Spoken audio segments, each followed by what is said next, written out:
హకల్యా కుమారుడైన నెహమ్యా యొక్క చర్యలు. 20వ సంవత్సరములో కిస్లేపు మాసమున నేను షూషాను కోటలో ఉండగా నా సహోదరులలో హనానీయను ఒకడును యూదులలో కొందరును వచ్చిరి. చెరపట్టబడిన శేషములో తప్పించుకొనిన యూదులను గూర్చియు యెరూషలేమును గూర్చియు నేను వారిని అడుగగా, వారు చెరపట్టబడిన వారిలో శేషించిన వారు ఆ దేశములో బహుగా శ్రమను నిందను పొందుచున్నారు, మరియు యెరూషలేము యొక్క ప్రాకారము పడద్రోయబడినది, దాని గుమ్మములను అగ్నిచేత కాల్చబడినవని నాతో చెప్పిరి. ఈ మాటలు వినినప్పుడు నేను కూర్చుండి ఏడ్చి కొన్ని దినములు దుఃఖముతో ఉపవాసముండి ఆకాశమందలి దేవుని ఎదుట విజ్ఞాపన చేసి తిని. ఎట్లనగా, ఆకాశమందున్న దేవా యెహోవా, భయంకరుడువైన గొప్పదేవా, నిన్ను ప్రేమించి నీ ఆజ్ఞలను అనుసరించి నడుచువారిని కటాక్షించి వారితో నిబంధనను స్థిరపరచువాడా, నీ చెవియొగ్గి నీ నేత్రములు తెరచి నీ సన్నిధిని దివారాత్రము నీ దాసులైన ఇశ్రాయేలీయుల పక్షముగా నేను చేయు ప్రార్థన అంగీకరించుము. నీకు విరోధముగా పాపము చేసిన ఇశ్రాయేలు కుమారుల దోషమును నేను ఒప్పుకొనుచున్నాను. నేనును నా తండ్రి ఇంటివారును పాపము చేసి ఉన్నాము. నీ ఎదుట బహు అసహ్యముగా ప్రవర్తించితిమి. నీ సేవకుడైన మోషే చేత నీవు నిర్ణయించిన ఆజ్ఞలనైనను కట్టడలనైనను విధులనైనను మేము గైకొనకపోతిమి. నీ సేవకుడైన మోషేతో నీవు సెలవిచ్చిన మాటను జ్ఞాపకము తెచ్చుకొనుము. అదేదనగా, మీరు అపరాధము చేసిన ఎడల జనులలోనికి మిమ్మును చెదరగొట్టుదును. అయితే మీరు నా వైపు తిరిగి నా ఆజ్ఞలను అనుసరించి నడిచిన ఎడల భూదిగంతముల వరకు మీరు తోలివేయబడినను అక్కడ నుండి సహా మిమ్మును కూర్చి నా నామము ఉంచుటకు నేను ఏర్పరచుకొనిన స్థలమునకు మిమ్మును రప్పించదునని నీవు సెలవిచ్చితివి కదా. చిత్తగించుము. నీవు నీ మహాప్రభావమును చూపి నీ బాహుబలము చేత విడిపించిన నీ దాసులగు నీ జనులు వీరే. యెహోవా, చెవియొగ్గి నీ దాసుడనైన నా మొరను, నీ నామమును భయభక్తులతో ఘనపరచుటయందు ఆనందించు నీ దాసుల మొరను ఆలకించి ఈ దినమందు నీ దాసుని ఆలోచన సఫలపరచి ఈ మనుష్యుడు నాయందు దయచూపునట్లు అనుగ్రహించుమని నిన్ను బతిమాలుకొనుచున్నాను అని ప్రార్థించి తిని, నేను రాజునకు గిన్నె అందించువాడనయ్యుంటిని.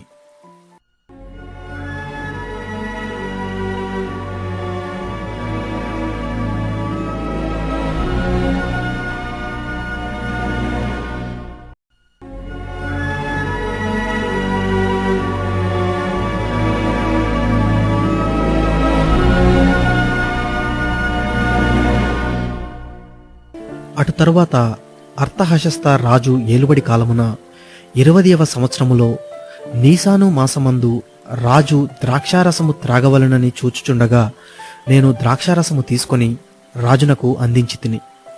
అంతకు పూర్వము నేనెన్నడూనూ అతని ఎదుట విచారముగా ఉండలేదు. కాగా రాజు, నీకు వ్యాధి లేదు గదా, నీ ముఖము విచారముగా ఉన్నదేమి, నీ హృదయ దుఃఖము చేతనే అది కలిగినదని నాతో అనగా, నేను మిగుల భయపడి, రాజు చిరంజీవి యగునుగాక, నా పితరుల సమాధులుండు పట్టణము పాడైపోయి దాని గుమ్మములు అగ్నిచేత కాల్చబడి ఉండగా నాకు దుఃఖముఖము లేకపోవునా అని రాజుతో అంటిని. అప్పుడు రాజు, ఏమి కావలసి నీవు మనవి చేయుచున్నావని నన్నడుగగా, నేను ఆకాశమందలి దేవునికి ప్రార్థన చేసి రాజుతో, నీ సముఖమందు నేను దయ పొందిన ఎడల నా పితరుల సమాధులుండు పట్టణమును తిరిగి కట్టునట్లుగా నన్ను యూదాదేశమునకు పంపుడని వేడుకొనుచున్నానని నేను మనవి చేసి తిని. అందుకు రాజు రాణి తన యొద్ద కూర్చుని ఉండగా, నీ ప్రయాణము ఎన్ని దినములు పట్టును, నీవు ఎప్పుడు తిరిగి వచ్చెదవని అడిగాను. నేను ఇంతకాలమని చెప్పినప్పుడు రాజు నన్ను పంపుటకు చిత్తము గలవాడాయను. ఇదియుగాక రాజుతో నేనిట్లాంటిని, రాజునకనుకూలమైతే యూదాదేశమున నేను చేరు వరకు నన్ను దాటించున్నట్లుగా నది అవతలనున్న అధికారులకు తాకీదులను పట్టణ ప్రాకారమునకును మందిరముతో సంబంధించిన కోట గుమ్మములకును నేను ప్రవేశింపబోవు ఇంటికిని దూలములు మ్రాణులు ఇచ్చినట్లుగా రాజుగారి అడవులను కాయు ఆసాపునకు ఒక తాకీదును ఇయుడని అడిగితిని. అలాగు నాకు తోడుగా ఉండి నాకు కృప చూపుచున్న నా దేవుని కరుణాహస్తము కొలది రాజు నా మనవి ఆలకించెను. తరువాత నేను నది అవతలనున్న అధికారి యొద్దకు వచ్చి వారికి రాజు యొక్క తాకీదులను అప్పగించి తిని, రాజు నాతో కూడా సేనాధిపతులను గుర్రపు రౌతులను పంపించెను. హోరోనీయుడైన సబ్నల్లటును అమ్మోనీయుడైన టోబియా అను దాసుడును ఇశ్రాయేలీయులకు క్షేమము కలుగుజేయు ఒకడు వచ్చినని విని బహుగా దుఃఖపడిరి. అంతట నేను యెరూషలేమునకు వచ్చి 3 దినములు అక్కడనే ఉండి రాత్రియందు నేనును నాతో కూడానున్న కొందరును లేచితిమి. యెరూషలేమును గూర్చి దేవుడు నా హృదయమందు పుట్టించిన ఆలోచనను నేనెవరితోనైనను చెప్పలేదు. మరియు నేను ఎక్కియున్న పశువు తప్ప మరి ఏ పశువును నా యొద్ద ఉండలేదు. నేను రాత్రికాలమందు లోయ ద్వారము గుండా భుజంగపు బావి ఎదుటికిని పెంటద్వారము దగ్గరకును పోయి పడద్రోయబడిన యెరూషలేము యొక్క ప్రాకారములను చూడగా దాని గుమ్మములను అగ్నిచేత కాల్చబడి ఉండెను. తరువాత నేను బుగ్గ గుమ్మమునకు వచ్చి రాజు కోనేటికిని వెళ్ళితిని గాని నేను ఎక్కియున్న పశువు పోవుటకు ఎడమలేకపోయాను. నేను రాత్రియందు మడుగు దగ్గర నుండి పోయి ప్రాకారమును చూచిన మీదట వెనుకకు మరలి లోయ గుమ్మములో పడి తిరిగి వచ్చి తిని. అయితే నేను ఎచ్చటికి వెళ్ళినది ఏమి చేసినది అధికారులకు తెలియలేదు. యూదులకే గాని యాజకులకే గాని యజమానులకే గాని అధికారులకే గాని పనిచేయు ఇతరమైన వారికే గాని నేను ఆ సంగతి చెప్పి ఉండలేదు. అయితే వారితో నేనిట్లాంటిని, మనకు కలిగిన శ్రమ మీకు తెలిసి ఉన్నది. యెరూషలేము ఎట్లు పాడైపోయెనో దాని గుమ్మములు అగ్నిచేత ఎట్లు కాల్చబడెనో మీరు చూచి ఉన్నారు. మనకు ఇక మీదట నింద రాకుండా యెరూషలేము యొక్క ప్రాకారమును మరలా కట్టుదము రండి. ఇదియుగాక నాకు సహాయము చేయు దేవుని కరుణాహస్తమును గూర్చియు రాజు నాకు సెలవిచ్చిన మాటలన్నీయు నేను వారితో చెప్పి తిని. అందుకు వారు, మనము కట్టుటకు పూనుకొందము రండని చెప్పి ఈ మంచి కార్యము చేయుటకై బలము తెచ్చుకొనిరి. అయితే హోరోనీయుడైన సబ్నల్లటును అమ్మోనీయుడైన దాసుడగు టోబియా అనువాడును అరబీయుడైన గోషేమును ఆ మాట వినినప్పుడు మమ్మును హేళన చేసి మా పని తృణీకరించి, మీరు చెయ్యు పని ఏమిటి, రాజుమీద తిరుగుబాటు చేయుదురా అని చెప్పిరి.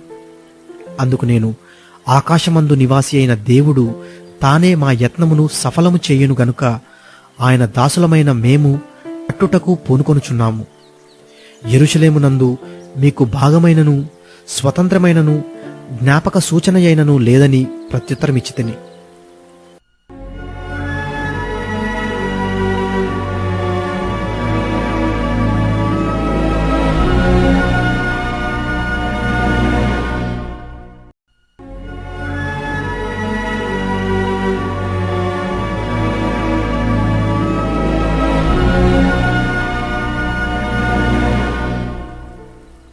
ప్రధాన యాజకుడైన ఎల్యాషీబును అతని సహోదరులైన యాజకులను లేచి గొర్రెల గుమ్మమును కట్టి ప్రతిష్ఠించి తలుపులు నిలిపిరి.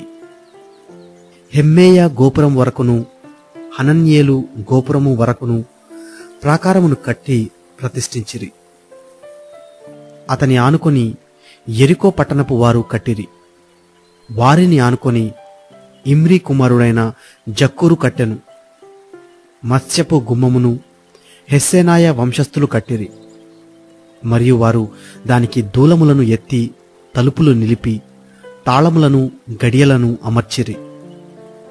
వారిని ఆనుకొని హక్కోజనకు పుట్టిన ఊరియా కుమారుడైన మెరేమోతును, వారిని ఆనుకొని మెషేజబేలునకు పుట్టిన బెరేక్యా కుమారుడైన మెషుల్లామును, వారిని ఆనుకొని బయనా కుమారుడైన సాదోకును, వారిని ఆనుకొని తెకోనీయులను బాగుచేసిరి. అయితే జనుల అధికారులు తమ ప్రభువు పనిచేయ నొప్పుకొనకపోయిరి. పాత గుమ్మమును బాగుచేయువారు ఎవరనగా పాసెయ కుమారుడైన యెహోయాదాయును, బెసోద్యా కుమారుడైన మెషుల్లామును. దానికి దూలములను ఎత్తి తలుపులు నిలిపి తాళములను గడియలను అమర్చిరి. వారిని ఆనుకొని గిబియోనీయులను, మిస్పావారును, గిబియోనీయుడైన మెటల్యాయును, మెరోనోతీయుడైన యూదోనును, ఏటి అవతలనున్న అధికారి న్యాయపీఠముంచబడు స్థలము వరకు బాగుచేసిరి. వారిని ఆనుకొని బంగారపు పనివారి సంబంధి అయిన హర్షయ కుమారుడైన ఉజ్జియేలు బాగుచేయువాడై ఉండెను. అతని ఆనుకొని ఔషధ జ్ఞానియగు హనన్య పని జరుపుచుండెను. యెరూషలేము యొక్క వెడల్పు గోడ వరకు దాని నుండనిచ్చిరి. వారిని ఆనుకొని యెరూషలేములో సగము భాగమునకు అధిపతి అయిన షూరు కుమారుడైన రెఫాయా బాగుచేసెను. వారిని ఆనుకొని తన ఇంటికి ఎదురుగా షరూమపు కుమారుడైన యోదాయా బాగుచేసెను. అతని ఆనుకొని హషబ్నేయ కుమారుడైన హట్టూషు పనిజరుపువాడై ఉండెను. రెండవ భాగమును అగ్నిగుండముల గోపురమును హారెము కుమారుడైన మల్కియాయును పాత్మోయాబు కుమారుడైన హషూబును బాగుచేసిరి. వారిని ఆనుకొని యెరూషలేములో సగమునకు అధిపతి అయిన హల్లోషేషు కుమారుడైన షల్లూమును అతని కుమార్తెలను బాగుచేసిరి. లోయ ద్వారమును హానును జానోహా కాపురస్తులను బాగుచేసి కట్టిన తరువాత దానికి తలుపులను తాళములను గడియలను అమర్చిరి. ఇదియుగాక పెంట ద్వారము వరకుండు గోడ 1000 మూరల దనుక వారు కట్టిరి. బేత్ హక్కేరేము ప్రదేశమునకు అధిపతి అయిన రేకాబు కుమారుడైన మల్కియా పెంట గుమ్మమును బాగుచేసెను. అతడు దాని కట్టిన తరువాత దానికి తలుపులు నిలిపి తాళములను గడియలను అమర్చెను. అటు వెనుక మిస్పా ప్రదేశమునకు అధిపతి అయిన కహ్లోజే కుమారుడైన షల్లూము ధార యొక్క గుమ్మమును బాగుచేసి కట్టిన తరువాత దానికి తలుపులు నిలిపి తాళములను గడియలను అమర్చెను. ఇదియుగాక దావీదు పట్టణము నుండి క్రిందకు పోవు మెట్ల వరకు రాజు తోట యొద్దనున్న సిలోయము మడుగు యొక్క గోడను అతడు కట్టెను. అతని ఆనుకొని బెత్సూరులో సగము భాగమునకు అధిపతియు అజ్బూకు కుమారుడునైన నెహెమ్యా బాగుచేసెను. అతడు దావీదు సమాధులకు ఎదురుగానున్న స్థలముల వరకును కట్టబడిన కోనేటి వరకును పరాక్రమశాలుల ఇండ్ల స్థలముల వరకును కట్టెను. అతని ఆనుకొని లేవీయులలో బానీ కుమారుడైన రెహూము బాగుచేసెను. అతని ఆనుకొని తన భాగములో కెయీలా యొక్క సగము భాగమునకు అధిపతి అయిన హషబ్యా బాగుచేయువాడాయెను. అతని ఆనుకొని వారి సహోదరులైన హేనాదాదు కుమారుడైన బవ్వై బాగుచేసెను. అతడు కెయీలాలో సగము భాగమునకు అధిపతిగా ఉండెను. అతని ఆనుకొని మిస్పాకు అధిపతియు యేషువాకు కుమారుడునైన ఏజెరు ఆయుధముల కొట్టు మార్గమునకు ఎదురుగానున్న గోడ తలుపు ప్రక్కను మరియొక భాగమును బాగుచేసెను. అతని ఆనుకొని ఆ గోడ మలుపు నుండి ప్రధాన యాజకుడైన ఎల్యాషీబు ఇంటి ద్వారము వరకు ఉన్న మరియొక భాగమును జబ్బయి కుమారుడైన బారూకు ఆసక్తితో బాగుచేసెను. అతని ఆనుకొని ఎల్యాషీబు ఇంటి ద్వారము నుండి ఆ ఇంటి కొన వరకు హక్కోజునకు పుట్టిన ఊరియా కుమారుడైన మెరేమోతు బాగుచేసెను. అతని ఆనుకొని యోర్దాను మైదానములో నివాసులైన యాజకులు బాగుచేయువారైరి. వారిని ఆనుకొని తమ ఇంటికెదురుగా బెన్యామీను హషూబు అనువారు బాగుచేసిరి. వారిని ఆనుకొని తన ఇంటి యొద్ద అనన్యాకు పుట్టిన మయషేయ కుమారుడైన అజర్యా బాగుచేసెను. అతని ఆనుకొని అజర్యా ఇల్లు మొదలుకొని గోడ మలుపు మూల వరకును హెనాదాదు కుమారుడైన బిన్నుయి మరియొక భాగమును బాగుచేసెను. అతని ఆనుకొని గోడ మళ్ళిన దిక్కున చెరసాల దగ్గర రాజు నగరులో నిలుచు మహాగోపురము వరకు ఊజై కుమారుడైన పాలాలు బాగుచేయువాడాయను. అతని ఆనుకొని పరోషు కుమారుడైన పెదాయా బాగుచేసెను. ఓపేలులోనున్న నెతినియేలు తూర్పు వైపు నీటి గుమ్మము ప్రక్కను దానికి సంబంధించిన గోపురము దగ్గరను బాగుచేసిరి. వారిని ఆనుకొని ఓపేలు గోడ వరకు గొప్ప గోపురమునకు ఎదురుగానున్న మరియొక భాగమును తెకోవీయులు బాగుచేసిరి. గుర్రపు గుమ్మమునకు పైగా యాజకులందరూ తమ ఇండ్లకెదురుగా బాగుచేసిరి. వారిని ఆనుకొని తన ఇంటికి ఎదురుగా ఇమ్మేరు కుమారుడైన సాదోకు బాగుచేసెను. అతని ఆనుకొని తూర్పు ద్వారమును కాయు షెకన్యా కుమారుడైన షెమయా బాగుచేసెను. అతని ఆనుకొని షెలెమ్యా కుమారుడైన హనన్యాయును, జలాపు 6వ కుమారుడైన హానూనును మరియొక భాగమును బాగుచేయువారైరి. వారిని ఆనుకొని తన గదికి ఎదురుగా బెరెక్యా కుమారుడైన మెషుల్లాము బాగుచేసెను. అతని ఆనుకొని నెతినీయుల స్థలమునకును మిప్పాదు ద్వారమునకు ఎదురుగానున్న వర్తకుల స్థలము యొక్క మూల వరకును బంగారపు పనివాని కుమారుడైన మల్కియా బాగుచేసెను. మరియు మూలకును గొర్రెల గుమ్మములకును మధ్యను బంగారపు పనివారును వర్తకులను బాగుచేసిరి.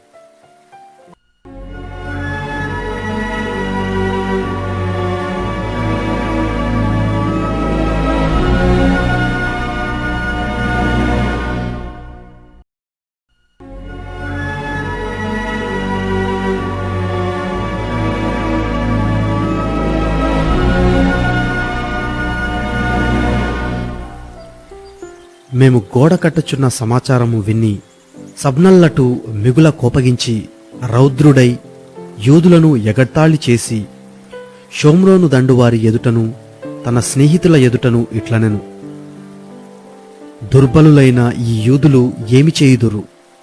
తమంతట తామే ఈ పని ముగింతురా? బలులు అర్పించి బలపరచుకొందురా? ఒక దినమందే ముగింతురా?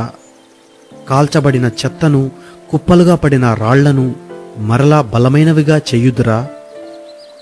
మరియు అమ్మోనీయుడైన టోబియా అతని యొద్ద నుండి వారు కట్టిన దానిపైకి ఒక నక్క ఎగిరినట్టయి వారి రాతిగోడ పడిపోవుననెను. మా దేవా, ఆలకించుము. మేము తిరస్కారము నొందిన వారము. వారి నింద వారి తలల మీదికి వచ్చినట్లు చేసి వారు చెరపట్టబడిన వారై వారు నివసించు దేశములోనే వారిని దోపునకు అప్పగించుము. వారు కట్టువారిని బట్టి నీకు కోపము పుట్టించి ఉండిరి గనుక వారి దోషమును పరిహరింపకుము, ఎదుట వారి పాపమును తుడిచివేయకుము. అయినను పనిచేయుటకు జనులకు మనస్సు కలిగి ఉండెను గనుక మేము గోడను కట్టుచుంటిమి. అది సగము ఎత్తు కట్టబడి ఉండెను. సబ్నల్లటును, టోబియాయును, అరబీయులును, అమ్మోనీయులును, అష్డోదీయులును యెరూషలేము యొక్క గోడలు కట్టబడననియు బీటలన్నీయు కప్పబడననియు వినినప్పుడు మిగుల కోపపడి యెరూషలేము మీదికి యుద్ధమునకు వచ్చి పని ఆటంకపరచవలనని వారందరూ కట్టుకట్టి మమ్మును కలతపరచగా మేము మా దేవునికి ప్రార్థన చేసి వారి భయము చేత రాత్రింబగళ్ళు కావలియుంచితిమి. అప్పుడు యూదావారు బరువులు మోయు వారి బలము తగ్గిపోయెను. ఉన్న చెత్త విస్తారము గోడ కట్టలేమని చెప్పగా మా విరోధులను వారు తెలుసుకొనకుండను చూడకుండను మనము వారి మధ్యకు చొరబడి వారిని చంపి పని ఆటంకపరచుదుమనిరి. మా శత్రువుల యొద్ద నివాసులైయున్న యూదులు వచ్చి నలుదిక్కుల నుండి మీరు మా సహాయమునకు రావాలనని మాటిమాటికి మాతో చెప్పగా అందునిమిత్తము గోడ వెనుక నున్న దిగువ స్థలములలోనూ పైనున్న స్థలములలోనూ జనులను వారి వారి కుటుంబముల ప్రకారముగా వారి కత్తులతోనూ వారి ఈటలతోనూ వారి విండ్లతోనూ నిలిపితిమి. అంతటా నేను లేచి చూచి ప్రధానులతోనూ అధికారులతోనూ జనులతోనూ వారికి మీరు భయపడకుడి, మహాగణుడును భయంకరుడునగు యెహోవాను జ్ఞాపకము చేసుకొని మీ సహోదరుల పక్షముగాను మీ కుమారుల పక్షముగాను మీ కుమార్తెల పక్షముగాను మీ భార్యల పక్షముగాను మీ నివాసము మీకుండునట్లు యుద్ధము చేయుడి అంటెని. వారి యోచన మాకు తెలియబడిననియు దేవుడు దానిని వ్యర్థము చేసెననియు మా శత్రువులు సమాచారము వినగా మాలో ప్రతివాడును తన పనికి గోడ దగ్గరకు వచ్చెను. అయితే అప్పటి నుండి నా పనివారిలో సగము మంది పనిచేయుచు వచ్చిరి. సగము మంది ఈటలును బల్లెములను విండ్లును కవచములను ధరించిన వారై వచ్చిరి. అధికారులు యూదులలో ఆయా ఇంటివారి వెనుక నిలిచిరి. గోడ కట్టువారును బరువులు మోయువారును బరువులు ఎత్తువారును ఒక్కొక్కరు ఒక చేతితో పనిచేసి ఒక చేతితో ఆయుధము పట్టుకొని ఉండిరి. మరియు కట్టువారిలో ఒక్కొక్కడు తన కత్తిని నడుమునకు బిగించుకొని గోడ కట్టుచూ వచ్చెను. బాకా ఊదువాడు నా యొద్ద నిలిచెను. అప్పుడు నేను ప్రధానులతోనూ అధికారులతోనూ మిగిలిన వారితోనూ ఇట్లాంటిని. పని మిక్కిలి గొప్పది. మనము గోడ మీద ఒకరికొకరము చాలా ఎడముగా ఉన్నాము గనుక ఏ స్థలములలో మీకు బాకానాదము వినబడునో అక్కడికి మా దగ్గరకు రండి. మన దేవుడు మన పక్షముగా యుద్ధము చేయును. ఆ ప్రకారము మేము పనియందు ప్రయాసపడితిమి. సగము మంది ఉదయము మొదలుకొని నక్షత్రములు అగుపడు వరకు ఈటలు పట్టుకొనిరి. మరియు ఆ కాలమందు నేను జనులతో, ప్రతివాడు తన పనివానితో కూడా యెరూషలేములో బస చేయవలెను. అప్పుడు వారు రాత్రి మాకు కాపుగా నుందురు, పగలు పనిచేయుదురని చెప్పితిని. ఇలాగున నేను గాని, నా బంధువులు గాని, నా పనివారు గాని, నా వెంబడియున్న పారావారు గాని ఉదుగుకొనుటకు తప్ప మరి దేనికిని మా వస్త్రములను తీసివేయలేదు.